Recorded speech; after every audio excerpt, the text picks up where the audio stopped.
The night was thick with an inky darkness as we pulled up to our new home, Hollowbrook Manor. The ancient Victorian house loomed over us, its windows staring like vacant eyes, and the overgrown garden seemed to reach out with gnarled fingers to welcome us.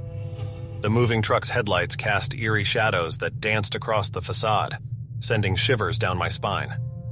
My parents tried to reassure my little sister Emma and me that everything would be fine, that the house just needed a little love to shine again.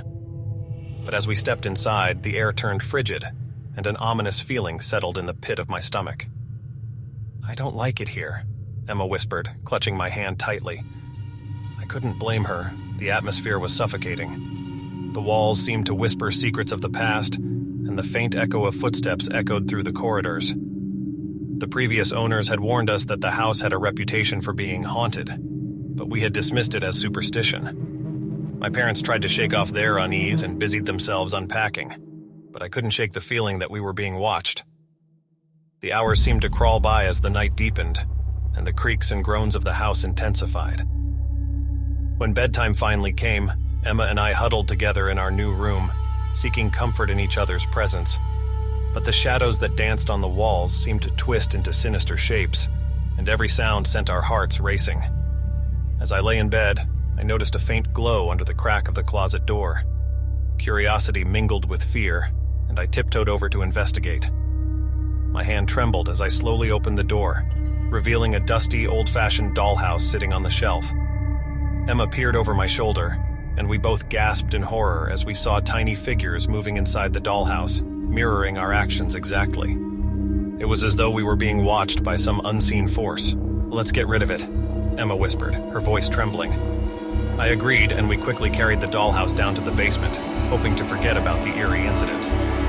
But the feeling of being watched persisted, and no matter how we tried to rationalize it, we couldn't escape the chilling sensation. As days turned into weeks, the haunting in Hollowbrook Manor intensified. Strange occurrences became a daily norm. Doors slamming shut on their own, disembodied whispers, and cold spots that seemed to follow us throughout the house. One night I woke up to find Emma sleepwalking, her eyes wide open but unseeing. She moved with an eerie grace, her steps leading her toward the basement. I followed, desperately trying to wake her, but she seemed entranced by some unseen force. In the basement, Emma stood before the dusty dollhouse, her tiny hands reaching out as if controlled by invisible strings. The figures inside the dollhouse moved in a frantic dance, mimicking Emma's movements. "Emma, snap out of it," I pleaded, but she remained unresponsive. In a moment of desperation, I reached for the dollhouse and knocked it over, shattering it into pieces. Emma blinked, confusion clouding her eyes as she returned to herself. "What happened?" she asked, her voice trembling. I didn't have time to answer as a spine-chilling scream echoed through the house. It was my mother. We ran upstairs to find her standing in the hallway, staring at a figure on the wall. The figure was made of shadow, but its eyes glowed with an otherworldly light. My father appeared behind us, his face drained of color. "We need to get out of here," he said, his voice barely above a whisper. But escape seemed impossible. The house seemed to feed on our fear, trapping us within its malevolent walls. Every attempt to leave was thwarted by strange occurrences and unexplained accidents. As the days turned into a harrowing nightmare, the haunting became more aggressive. The ghostly figure appeared more frequently, and its malevolent presence grew stronger, draining the life and energy from us.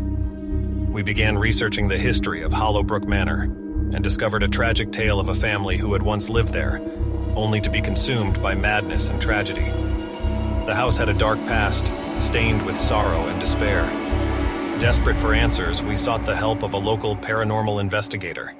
She told us that the spirits of the past were trapped within the house, seeking revenge and release from their tortured existence. The dollhouse we had found was a conduit for their malevolence, allowing them to influence and torment us. With the investigator's guidance, we performed a cleansing ritual, hoping to free the trapped souls and break the curse that bound us to Hollowbrook Manor. The process was terrifying, and the malevolent forces fought back with a vengeance, but we persevered. In the end, the house fell silent, and the oppressive atmosphere lifted. We knew we could never truly erase the darkness that resided within Hollowbrook Manor, but we had managed to find some semblance of peace. We moved away from the haunted house, leaving the memories behind like a bad dream. The experience had changed us forever, instilling in us a deep respect for the mysteries of the supernatural. Though we tried to forget, we knew that the haunting of Hollowbrook Manor would forever be a part of our lives, a chilling reminder of the terrors that can lurk in the shadows, waiting to ensnare unsuspecting souls in their grip of fear.